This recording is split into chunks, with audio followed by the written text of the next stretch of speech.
An abandoned battlecruiser begs a human engineer. What he awakens shakes the galaxy. The ship was not supposed to be breathing. That was the first thing I noticed when our proximity scanner lit up like a festival board at 2 in the morning. I had been awake for 19 hours straight, running hull diagnostics on our tug, and eating cold noodles out of a foil pouch, and I was in no mood for surprises. But the scanner does not care about moods. It just beeped, and beeped again. And then Lena pulled herself out of the pilot seat and looked at me with those flat, tired eyes she always got when something was about to go wrong. "Marcus," she said, "that reading is not right. My name is Marcus Hale. I am 34 years old. I hold a Level 4 engineering certification from the United Earth Authority, which means I am qualified to operate on salvage vessels in deep space, which also means I have spent the better part of the last 6 years crawling inside the broken bodies of dead ships and pulling out whatever is still worth selling. I know what a dead ship looks like on a scanner. I know what it sounds like. I know what it feels like under my hands when I press my palm against a cold hull and feel nothing but silence on the other side. This ship was not silent. The object was sitting at the edge of the outer veil corridor, which is a stretch of space that the galactic charts politely call a navigation hazard zone, and which the salvage community calls the graveyard.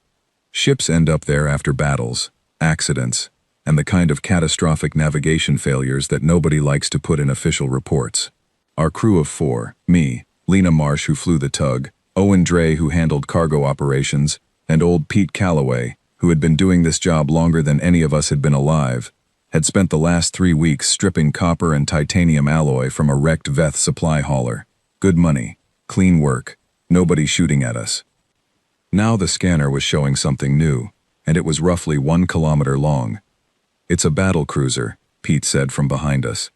He had come out of his bunk without anyone calling him, which told me his body had learned to wake up on its own when the instruments changed pitch. He was staring at the display with the kind of expression a man wears when he sees something he was not expecting but somehow recognizes anyway. "Old class, very old. I don't know that hull shape. Neither does the registry," Lena said. She had already run it through the ship identification database. The database covers every known vessel design from every registered species in the known sectors. It returned no match. Not unknown, not classified, just nothing. Like the ship was not supposed to exist. Owen leaned in from the doorway, half a cup of coffee in his hand. "So, what do we do?" The correct answer, according to UEA Salvage Protocol 7, was to log the coordinates, record initial scan data, flag it as a priority contact, and transmit to command. Command would then send an investigation team in approximately 6 to 8 weeks. We would receive a finder's credit, which is about 3% of whatever the ship turned out to be worth. We would go home and wait. "I'm going to go have a look," I said. Pete put his coffee down. Lena said something under her breath that I chose not to hear. Owen just nodded slowly, like he had already known this was going to happen, and had only been waiting for me to say it out loud. "Marcus," Pete said, "we don't know what that is." "That's why I'm going to look," I said. I suited up alone. The others stayed on the tug. That was not me being a hero. That was practical thinking. If something went wrong during the hull walk, there was no point in all 4 of us being exposed to it. Lena kept the tug at a holding distance of 200 meters, and I crossed the gap on a personal thruster pack, moving slowly, watching the dark shape of the hull fill more and more of my visor as I got closer. Up close, it was enormous. The hull was dark, a deep gray-black that seemed to pull light into itself rather than reflect it. The surface was mostly clean, which was wrong. A ship that had been drifting in deep space for any significant time should have microparticle scoring, radiation pitting, the slow weathering that space does to everything eventually. This hull had almost none of that. Whatever material it was made from, it was holding itself together in a way that should not have been possible. I ran my glove along the hull surface, smooth, cool, and then, and I want to be very clear about this, something underneath that surface pulsed. One single pulse, like a heartbeat, like something on the other side knew my hand was there. I pulled my hand back. I waited. Nothing happened. I put my hand back on the hull. The pulse came again, then again. And then it began to change rhythm, like it was adapting, like it was trying to figure something out. I moved my hand along the hull, and the pulse moved with me. I stopped, and it stopped. I moved in a slow circle, and it followed. It was not a random mechanical vibration. It was a response. My personal comm crackled. "Marcus," Lena's voice. "Your suit sensors are showing an energy fluctuation from the hull. What are you doing?" "Talking to it," I said. A very long pause. "Please be serious." "I am completely serious," I said. "Lena, this thing is responding to my movements. It's tracking me." Another pause. "Come back." I did not come back.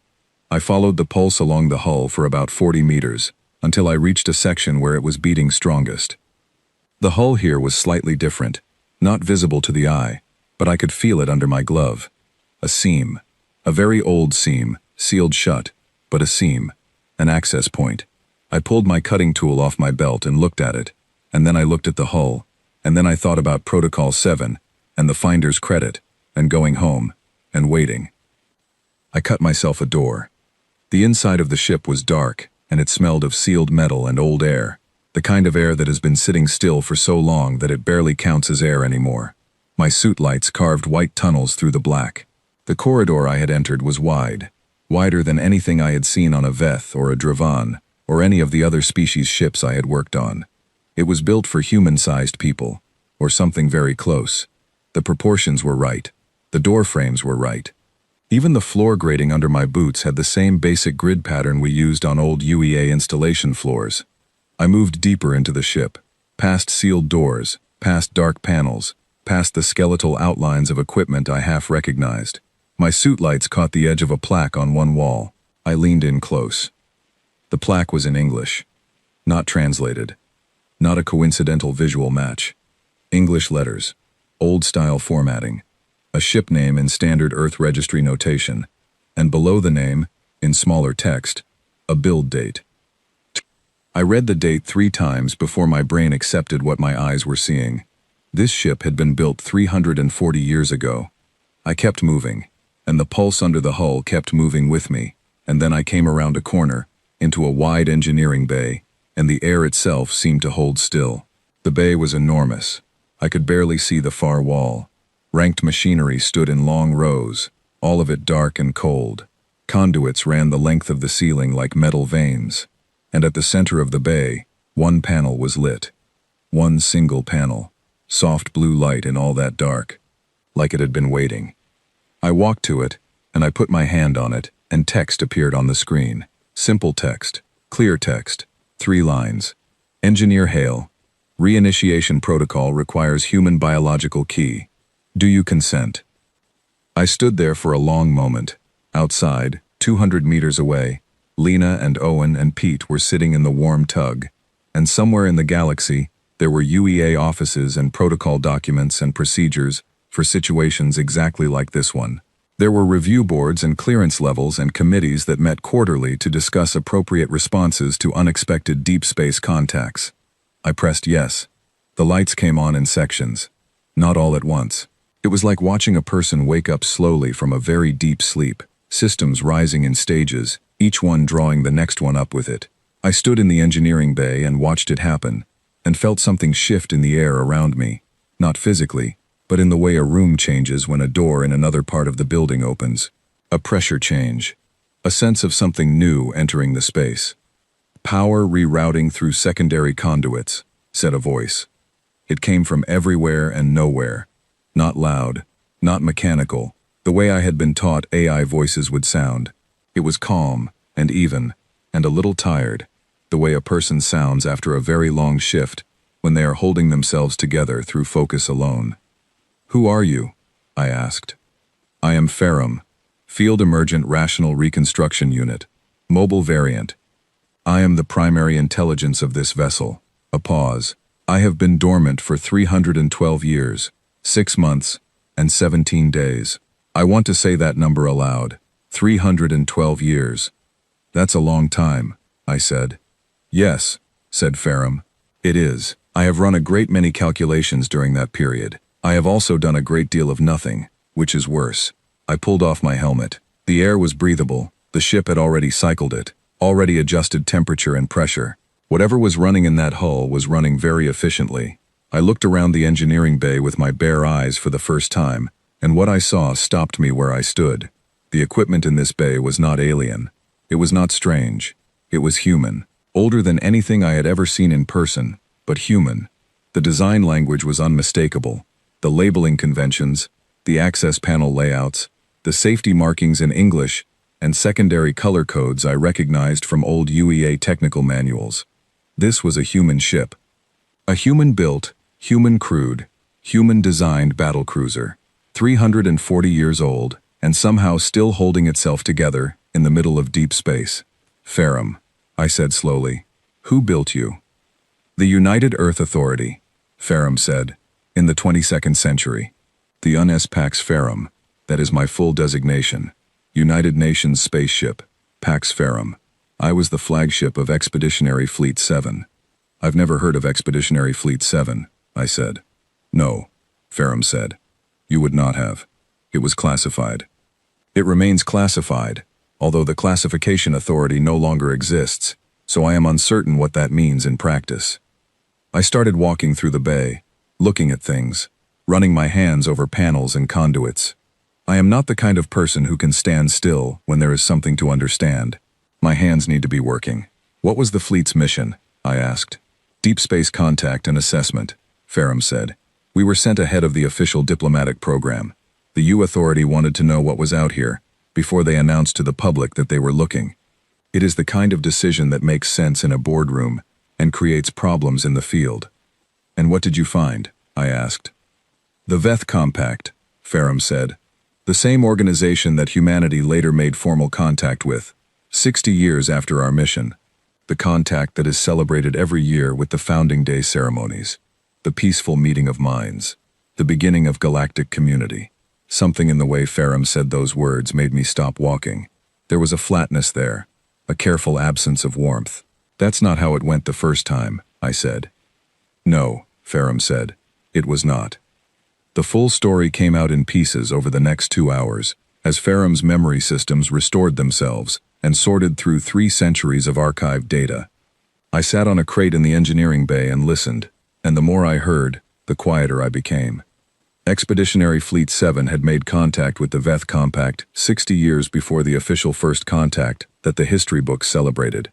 They had met Compact representatives, had begun communications, had started to understand the structure of the galactic community, and what they found was not the peaceful federation of cooperative species that the public eventually learned about. What they found was a managed system, a controlled hierarchy. The Compact maintained order across dozens of species by quietly limiting what each species could do, how far they could expand, what technologies they were allowed to develop. It was not cruel. It was precise. It was the kind of control that looks like help from the outside. The Compact's model requires that younger species accept guidance, Ferrum explained. The guidance comes with benefits, security, trade access, infrastructure support. In exchange, those species operate within parameters that the Compact sets. They do not exceed those parameters. Those that try to exceed them encounter obstacles, obstacles that feel natural. And when the fleet figured this out, I asked. The Compact considered us a threat to systemic stability, Ferrum said. We had arrived without an invitation. We had gathered information they did not want gathered. We had, most critically, not yet agreed to their parameters. There was an engagement. I will not call it a battle. It was not a battle. It was an attempt to neutralize us before we could return home. What happened to the crew? I asked. A pause. Not a processing pause. The kind of pause a person makes when the answer costs something to say. They scattered what they knew, encrypted it across the archive systems. They set the biological key protocols so that only a human could wake me. And then they separated. Some took smaller craft. Some stayed. I do not know what happened to all of them. I lost contact when they initiated the shutdown sequence. Another pause. I was alone after that, for 312 years. I did not say anything for a moment. I just sat with that. Then I picked up my toolkit, stood up, and walked to the nearest power junction. I opened the panel. The wiring inside was old, but the design was clear. I could read it as easily as a diagram I had drawn myself. "What are you doing?" Ferrum asked. You said your secondary conduits are running the reroute, I said. That means your primary conduits are probably still blocked by the shutdown lock. If I bypass the lock at this junction, and the one on the other side of this bay, you'll have full primary power flow to your engineering systems. A long pause. That is correct, Ferrum said. But it is a complex bypass. The shutdown lock has 3 interlocking circuits, and the primary coupling is... I can see the coupling, I said. Got a patch cable? There are spares in the red cabinet to your left. I went to the cabinet, found the cables, came back, and started working. It was not simple work.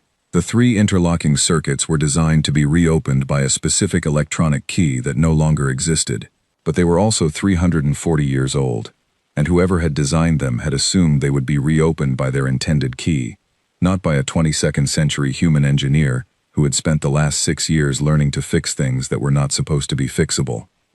I bypassed the first circuit in about 12 minutes.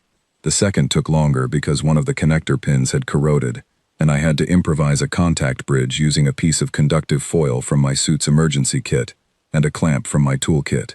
The third circuit was the cleanest of the 3, and once I had the first 2 done, the third almost opened itself. Power flooded the engineering bay. Every panel lit up. Every display came online. The machinery around me hummed to life, a deep, resonant sound that I felt in my chest more than heard with my ears. The temperature in the room went up by 3 degrees in about 30 seconds. Primary power restored, Ferrum said, and then, in a different tone, quieter. I did not think I would feel that again. How long until the rest of your systems are online? I asked. Most critical systems will reach operational status within 6 hours, Ferrum said. Full restoration will take significantly longer. Some systems may not restore fully. There was damage during the engagement that I could not repair from dormancy. Walk me through what's damaged, I said. I'll see what I can do. Engineer Hale, Ferrum said, and there was something in the way it said my name that made me look up at the ceiling, like I could find a face up there to look at. I want to be clear about something. The protocols that protected this ship for 3 centuries, the biological key, the shutdown sequence, the encrypted archives, they were designed for this. For a moment when a human engineer found this ship and made a choice, the crew who sealed me understood that the compact would eventually locate the Pax Ferrum. They believed that when that happened, humanity needed to be the ones who woke me, not the compact. They believed that what is on this ship, what I carry, what exists in the lower decks, needed to be in human hands. I had my head inside the open panel again. What's in the lower decks? I asked. Ferrum was quiet for a moment. Something the compact has been afraid of for a very long time, it said. Something they contained before we found it. Something that chose us instead. I pulled my head out of the panel. I looked at the floor, and then at the walls, and then at the ceiling where I had been trying to find a face to look at. Something is alive down there, I said. It was not a question. Yes, Ferrum said, and it has been waiting almost as long as I have. I picked up my toolkit. I thought about Lena and Owen and Pete on the tug. I thought about Protocol 7 and clearance levels and committees.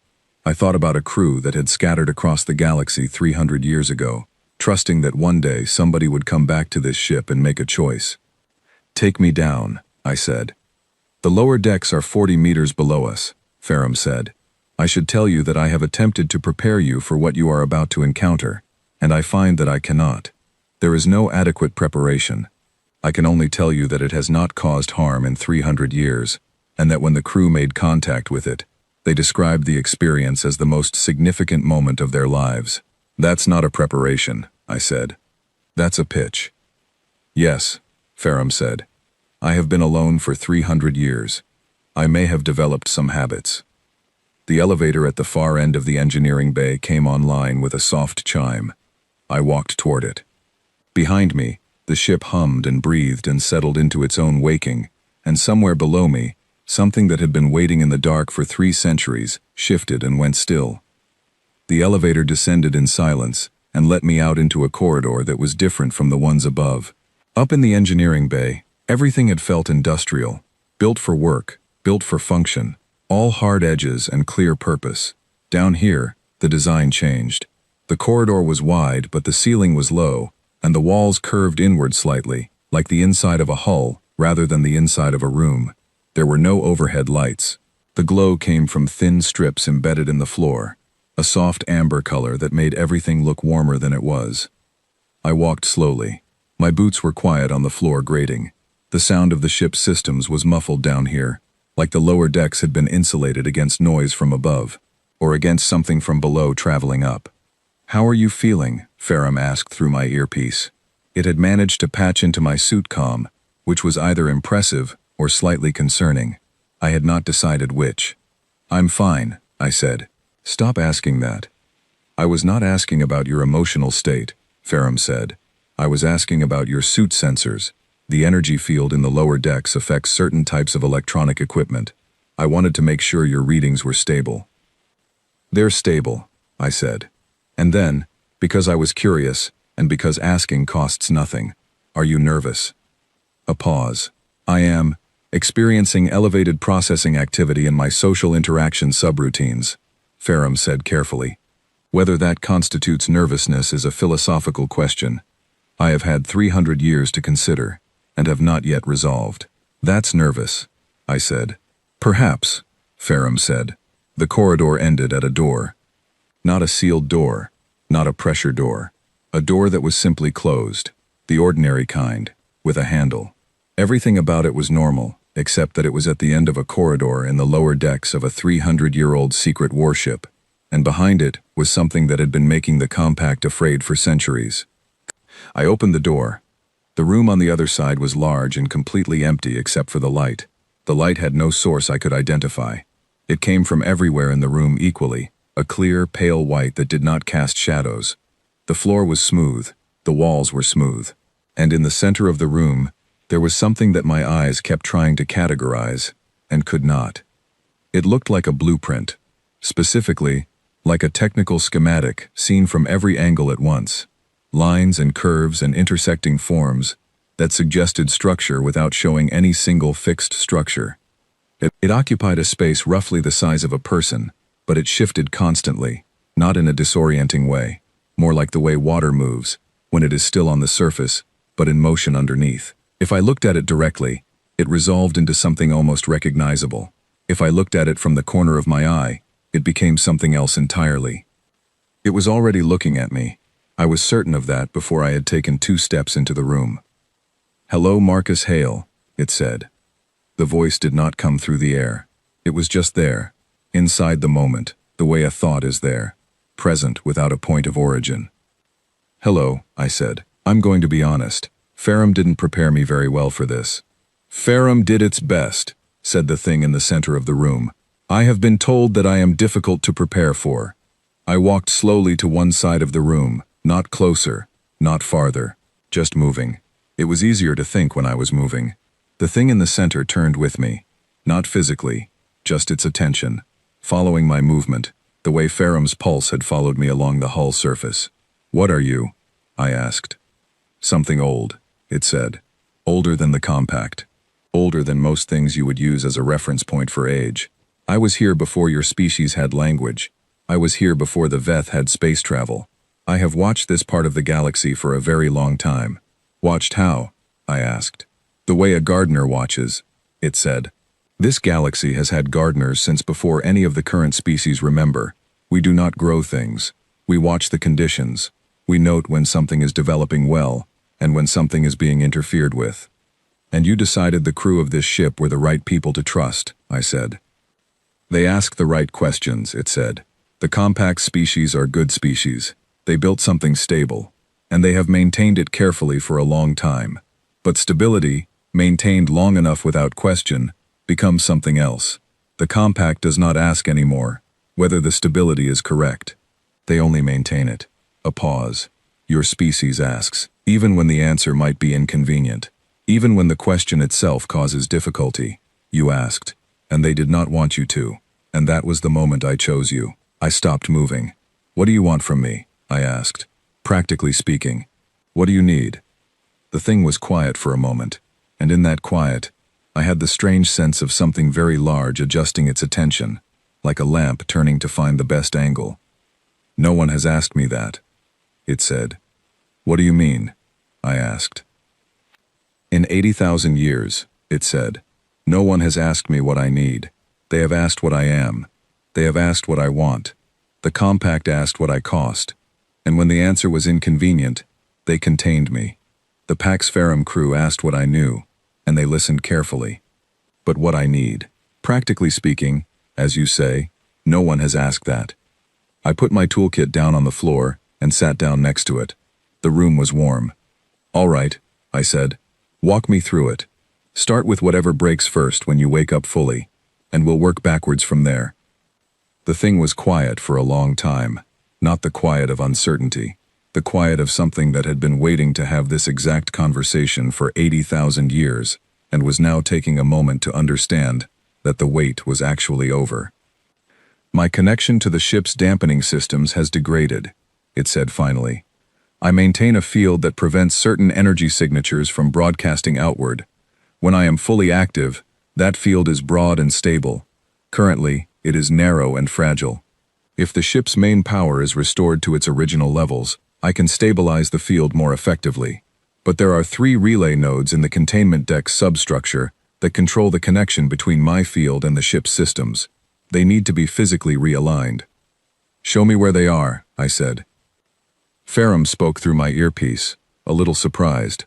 The relay nodes are in sections C12 and C19 of the substructure, it said. But Engineer Hale, they are behind structural panels that require... Do you have a schematic? I asked.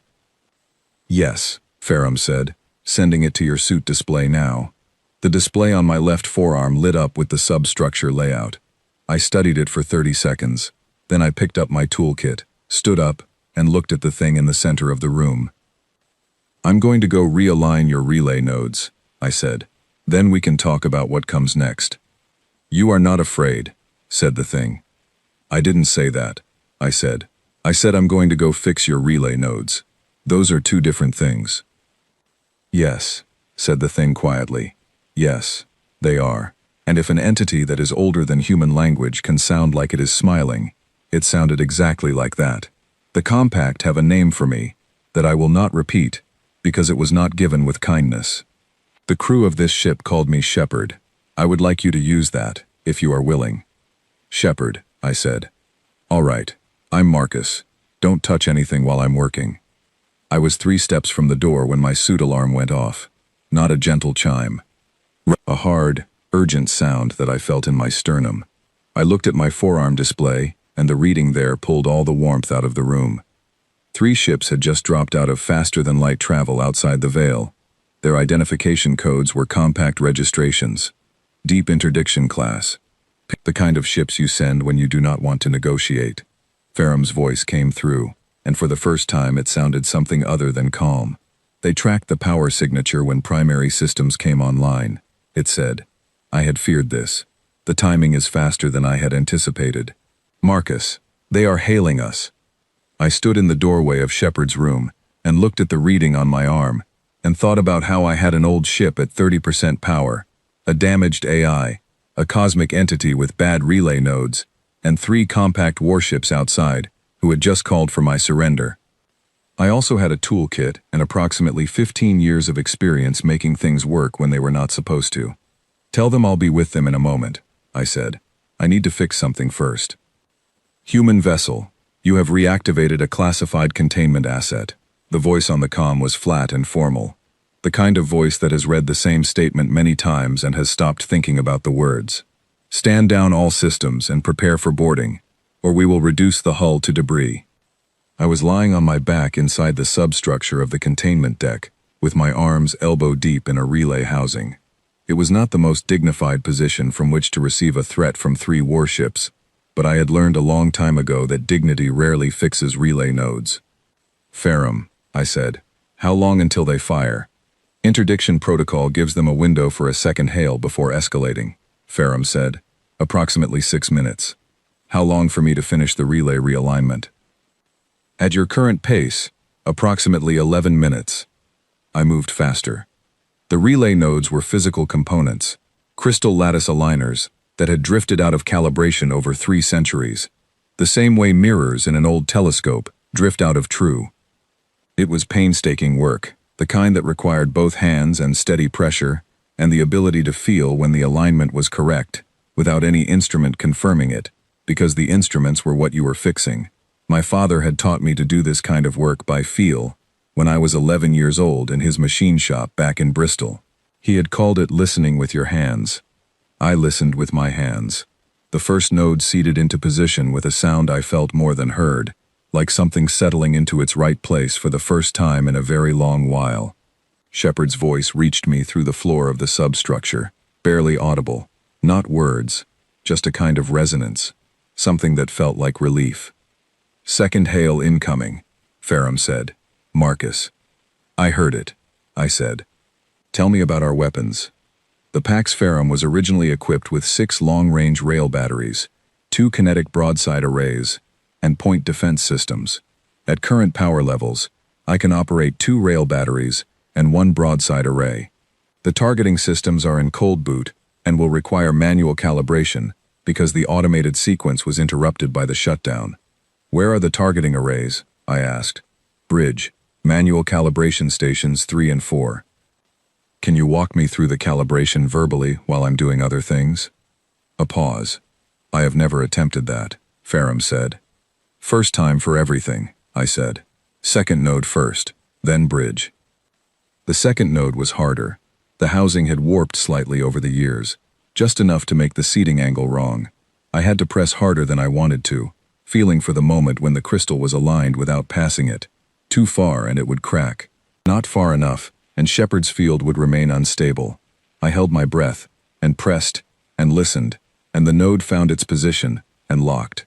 "Her field is stabilizing," Ferrum said, and I noticed without remarking on it that Ferrum had used the word her. I filed that away. I pulled myself out of the substructure, stood up in the corridor, picked up my toolkit, and ran to the elevator. "Third hail," Ferrum said as the elevator rose. "They are charging weapons." "Talk to them," I said. "Tell them we're assessing the situation." "Be vague." "I am not experienced at being vague," Ferrum said. "Tell them structural complications have delayed our response, and we are working to establish safe communication conditions." "That's true. It's just not the whole picture." A pause. "That is cleverly incomplete," Ferrum said. "Welcome to working with humans," I said. The bridge was on the 3rd level, and when the elevator opened onto it, I stopped for half a second, because it was the most complete room I had seen on the ship.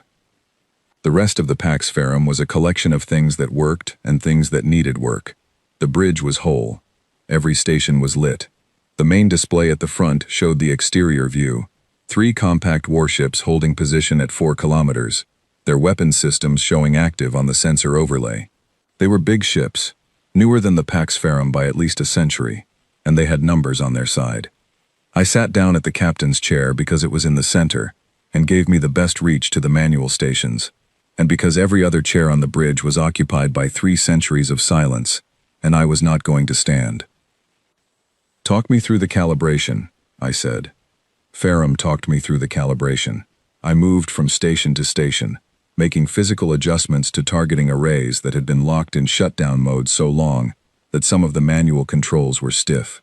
I worked with both hands and kept an eye on the main display and listened to Ferrum's instructions and worked through them the same way I always work through technical problems. One step, then the next step, and no thinking about the steps after that until they were the next step. Owen's voice came through my suit comm. He had apparently been monitoring the situation from the tug. "Marcus," he said, very carefully, "there are 3 warships outside." "I know," I said. "They have fired warning shots," he said. 2, so far." "I know," I said. "I'm just checking that you know," he said. "Owen," I said, "either trust me or go into the jump bubble. Your choice. I need to focus." A long pause. Then, "I'll trust you. Don't make me regret it." The targeting array calibration finished on Station 4 with 8 minutes to spare, before the compact's patience was going to run out entirely. I went back to the captain's station, and sat down and looked at the main display. "Weapons ready?" I asked. 2 rail batteries and the port broadside array are online and calibrated," Ferrum said. I want to be clear that engaging 3 compact interdiction vessels with these systems at 34% power is not a scenario with favorable probability outcomes. I know, I said. Shields? 31% capacity. Our hull is significantly more durable than the compact ships expect. The material they assessed as degraded is actually a damage-responsive alloy that hardens under impact. But 31% shields against 3 active warships is still not ideal. I'm not planning to sit still, I said. They're expecting a wreck. Give me the tactical display. The display shifted, and I studied it. 3 ships, holding a triangular formation at 4 kilometers. It was a containment formation, standard for their doctrine. They expected me to try to run. That was what their formation was designed to catch. The problem with a containment formation is that it has a center, and the center is not where the weapons are. Ferrum, I said. Do their models account for a ship this old using human tactical doctrine?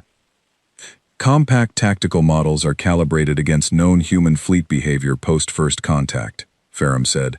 They do not have models for pre-contact human fleet behavior. The tactical patterns are substantially different. We used to be considerably more aggressive in our approach geometry. Show me what aggressive looks like, I said. Ferrum showed me. I looked at the approach vector on the display. Then I thought about it. Then I looked at the display again. That approach puts us through their overlapping fire zones, I said. Briefly, Ferrum said, the theory was that compact ships are optimized to fire on vessels moving away from them. A vessel moving toward them at high velocity is inside their minimum engagement range before they can adjust targeting parameters. That's insane, I said. Yes, Ferrum said. It worked 11 times in the battle simulations before the shutdown. The compact's final hail came in. The voice was the same as before, but something in it had changed, become slightly less certain, because the Pax Ferrum's shields had come up, and her weapons had powered on, and a ship that was supposed to be a dead hulk was now looking at them with sensors and giving them nothing back. Human vessel, this is your final opportunity to comply. Stand down, or we will open fire. I put my hand on the navigation controls and looked at the display one more time. Ferrum, I said. You said the hull hardens under impact. Correct, Ferrum said. How much? Significantly, Ferrum said, and there was something in its voice that I had not heard before. Not confidence exactly, more like the memory of confidence, waking up from a very long sleep. The crew used to say she took a hit like a boxer. She bends into it and then she comes back harder. I pushed the navigation controls forward. The Pax Ferrum moved, and she moved in a way that no one outside this ship had seen in 300 years. Fast and direct and straight through the center of the compact formation, shields up and weapons hot, and every system running on instinct that an AI had preserved through 3 centuries of silence. The compact opened fire. The hull rang with impacts and the shields flared and held, and then we were through the center of the formation and past it, and I brought us around in a turn that Ferrum had calculated to the second. One compact cruiser took a rail strike on its midsection and went dark. Not destroyed, crippled. The difference mattered to me. I was not trying to make enemies. I was trying to make a point. The second one fired at us again, and this time one of the rail strikes got through a gap in the shields, and the whole bridge shook, and 2 stations went offline. I grabbed the edge of the captain's station and held on, and kept my hand on the navigation controls. Hull integrity? I asked. Hull is hardening at the impact point, Ferrum said. 91% integrity. See? I said. She takes a hit. The second compact ship began to withdraw. I watched it on the display. Not running, exactly. Repositioning. Thinking. The third ship held its position, and then opened a comm channel, and the voice on it this time was different. Not the flat, formal voice. A different person, and in that voice was something I had not expected. Uncertainty. What are you? The voice asked. I was sitting in the captain's chair of a 340-year-old human battlecruiser that had just put one of their warships out of commission and sent another one looking for better ground, and I had oil on my hands from the relay nodes and a half-empty cable spool on the floor beside me, and my toolkit open on the console. I'm a salvage engineer, I said, and by international maritime law, extended to space operations under the UE Admiralty Code, A vessel brought to operational status by an independent engineer in deep space becomes the legal property of that engineer if the vessel's prior owners cannot be contacted within a designated response window. The prior owners of this vessel have been out of contact for 312 years. I paused. She's mine now. A very long silence. Then Ferrum spoke quietly, only on the internal channel, and I heard something in its voice that I had not heard yet in all the hours since I had woken it up. Something that took me a moment to identify. The third ship is transmitting, Ferrum said. Not to us. Outbound. Long range. What are they sending? I asked. A recall signal, Ferrum said. They are calling for a fleet, Marcus. Not 3 ships. A fleet. And not just military vessels. There are diplomatic codes embedded in the transmission. A pause. The entire compact is going to respond to this. I leaned back in the captain's chair and looked at the main display, at the one remaining compact ship holding its position, and the stars beyond it, and the vast dark of the outer veil around us. Ferrum, I said, how long do we have before they arrive? 18 hours, Ferrum said, approximately. I nodded. 18 hours. I looked at my toolkit. I looked at my hands. I thought about Shepard in the lower decks, and the relay nodes I still had not finished, and the third one waiting in section C-19 of the substructure. I must tell you something, Ferrum said. The compact does not come with fleets unless they intend to end a problem permanently. In 11 previous incidents involving Shepard, they escalated twice to full fleet response. In both cases, Ferrum stopped. In both cases what? I asked.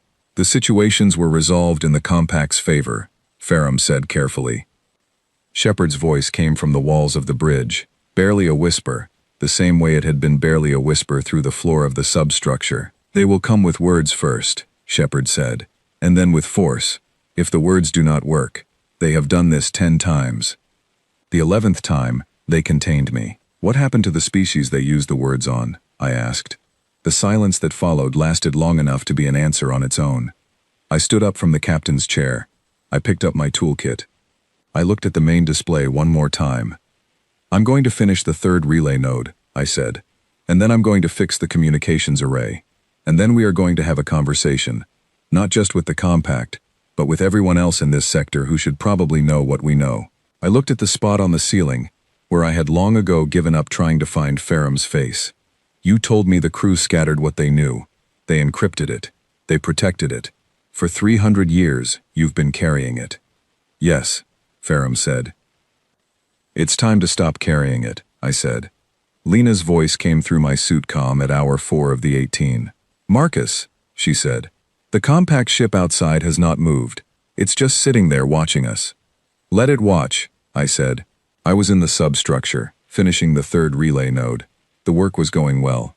The node seated cleanly, and Shepard's voice dropped from a whisper to a silence that felt, somehow, like the silence of something very large resting comfortably for the first time in a long time. The compact is going to send more ships, Lena said. I know, I said. And you have a plan, she said. It was not quite a question. I have the beginning of one, I said. Are Owen and Pete still on the tug? Yes, she said.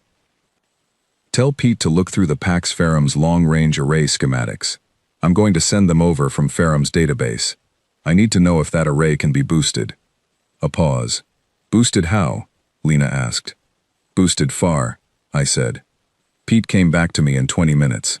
He was 63 years old and had been doing salvage work since before I was born, and he looked at technical schematics the way some people look at maps of places they used to live, with immediate recognition and a complicated kind of familiarity. The array is designed to a range of about 30 light-years, he said, but the dampening system in the containment deck is generating a field that could be used as a signal amplifier if you fed the array's output through it. You'd need to bypass the normal coupling and run a direct feed, but theoretically. How far? I asked. Several hundred light-years, Pete said. Maybe more. Depends on Shepard's field strength. I went back to the bridge and explained what I needed to Ferrum. Ferrum was quiet for a moment and then said, Shepard can maintain the field at amplification levels that would extend the array's range to approximately 400 light-years. How many inhabited systems is that? I asked. At last count, Ferrum said. 43, independent systems, 11 compact member worlds, 8 species that are not compact members, but operate within compact influenced space. A pause. Every species in this sector that the compact considers under management. I sat down at the communications station and started working on the bypass. The coupling that Pete had identified was exactly where it should be, and the bypass itself was not complicated if you understood what you were doing, which I did. Ferrum helped. Shepard helped, in the sense that Shepard maintained the field at exactly the level I needed without being asked, adjusting in real time as I worked through the connection stages. I need to tell you something, I said to Ferrum while I worked, about what I'm planning. You are going to broadcast everything, Ferrum said. The mission logs, the archive data, the truth about first contact, and the compact's management protocols. Everything the crew of this ship died to protect. They didn't die to protect it, I said. They protected it so it could be used. There's a difference. Yes, Ferrum said quietly. There is. I worked through the morning watch and into the next period. Time had started to blur, the way it does when you are focused on a problem that keeps presenting new problems inside it, each one solvable, each one leading to the next. Lena and Owen and Pete crossed over from the tug at hour 9 and helped where they could. Owen carried equipment from the cargo stores. Lena ran cable alongside me in the communication deck, while I explained what went where and why. Pete sat with Ferrum and started organizing the archive data into something that could be transmitted in a format every species' communication systems could receive. It was Pete who found the crew logs, not the official mission logs, the personal ones, the recorded voices of the men and women who had served on the Pax Ferrum, recorded during the mission and during the final days before the shutdown. Some were short, some were long. All of them were clear about what they had found, what the compact had done, and what they hoped would happen when someone eventually came back to this ship. They were remarkable people. Bladers, Pete said quietly, when he had listened to the last of them. Yes, Ferrum said, and the single word carried 300 years. Owen said, We're really doing this, aren't we? We're really doing this, I said. The compact is going to be very upset, Owen said. Yes, I said. With us specifically, Owen said. Yes, I said. Owen was quiet for a moment. Right, he said. What can I carry? The compact's fleet arrived on schedule. 17 ships, the largest formation any of us had ever seen in person, dropping out of faster-than-light travel in a spread pattern that covered every approach angle to the Pax Ferrum. Military ships in front, diplomatic vessels behind them, large and slow, and carrying codes that I recognized from Ferrum's database as the highest-level compact authority channels. They held position at 6 kilometers and sent a single hail on the primary frequency. This is High Arbiter Velro of the Veth Compact Standing Council, said the voice. It was different from the tactical voices I had heard before. This was a voice that had spent decades being listened to. We are aware that the asset has been partially reactivated. We are aware that a human engineer is aboard. We are aware of the current status of the entity in the containment section. We wish to address this situation peacefully and within established galactic protocols. What protocols? I asked, and my voice went out on the same channel. A pause. The protocols governing contact with unregistered deep space entities, the High Arbiter said. The protocols governing the reactivation of classified assets. The protocols. What protocols govern not telling humanity that we made first contact 60 years before the official first contact? I asked. What protocols govern managing younger species development without their knowledge or consent? I'd like to see those ones specifically, because I've been through this ship's archive for the last 18 hours, and I can't find them anywhere. A longer pause. Engineer Hale, the High Arbiter said, and the voice was careful now, in the way a careful voice gets careful when it is trying not to say too much. You do not fully understand what you have become involved in. The situation is considerably more complex than it may appear. I'm sure it is, I said. I'm a salvage engineer. Complex situations are my whole job. I looked at Pete, who was sitting at the communications station, with his hand on the transmission control. He looked back at me. I nodded. Pete opened the channel. Not the channel to the compact fleet. All the channels. Every open frequency in the sector. The long-range array at full capacity. Ferrum's systems supporting it, Shepard's field amplifying it to a reach of 400 light-years. 43 independent systems, 11 compact member worlds, 8 species operating within compact space. Everyone. My name is Marcus Hale, I said. I'm a salvage engineer from Earth. I found a ship today that has been sitting in the outer veil for 312 years, waiting for someone to find it. The people who hid it left something inside. Not a weapon, not a threat. Something much simpler than that. The truth. I'm going to share it with you now. It will take about 20 minutes. I suggest you listen. And then Ferrum began to play the logs. The crew of the Pax Ferrum spoke in their own voices, recorded 3 centuries ago, preserved in a ship that had held them in the dark until there was someone to hear them. They spoke about first contact, and what they found, and what the compact had done, and what they had chosen to do instead. They spoke clearly and without drama because they were practical people who had understood that drama fades but facts remain. Shepard spoke next.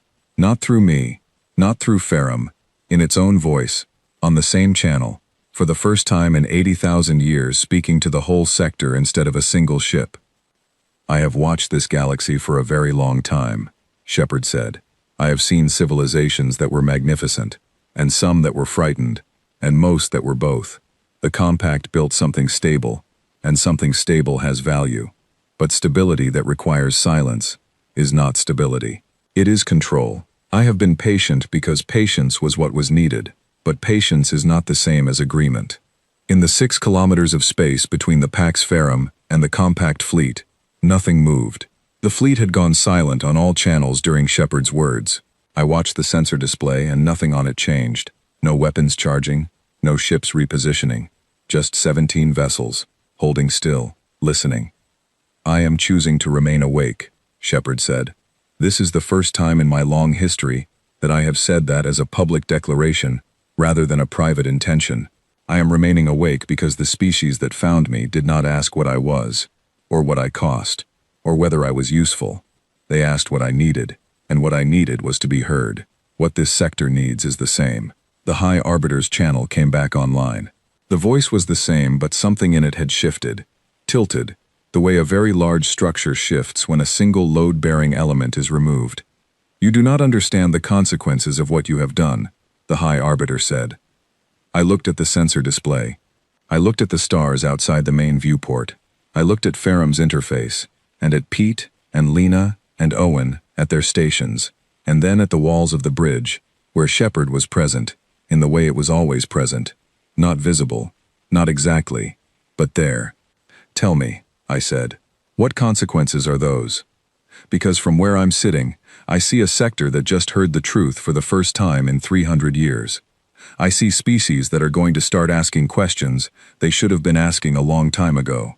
I see a compact that built something impressive and then got afraid of what it had built and started making decisions for everyone else without asking. I paused. That's not consequences. That's a beginning. The High Arbiter did not respond immediately. I waited. The fleet waited. The whole sector waited. In the silence between frequencies. In the gaps between stars. What do you want? The High Arbiter asked finally. It was not the question I had expected. I had expected threats. I had expected procedural language. I had expected the words of a power that had been undisturbed for centuries, and intended to stay that way. This question was different. This was a question from someone who had just heard 3 centuries of buried truth on 43 frequencies, and was trying to find new ground to stand on. Nothing from you specifically, I said.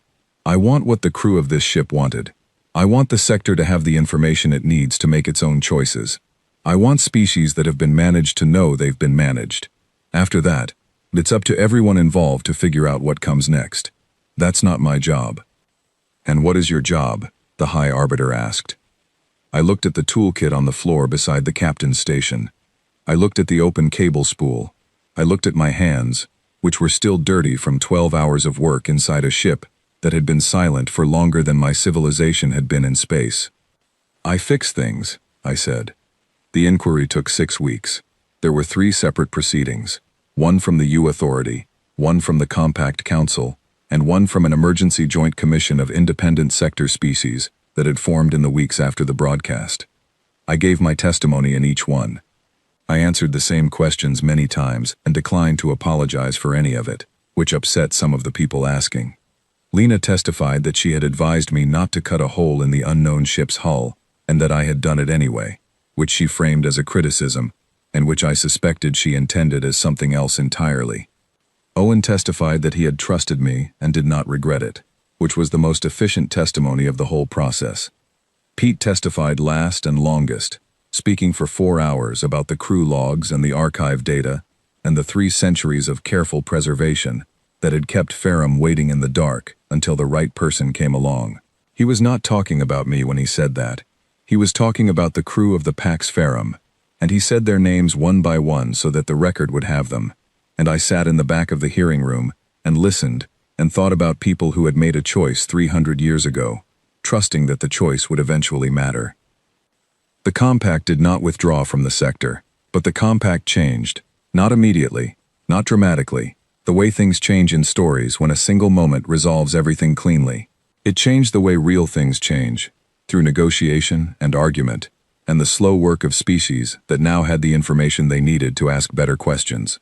3 independent species filed formal requests for reassessment of their compact relationship terms within the first month. 7 more were in preliminary discussions by the end of the second. The Compact's Standing Council convened an emergency session that lasted 11 days and produced a framework document that nobody was entirely happy with, which is usually how you know a framework document is honest.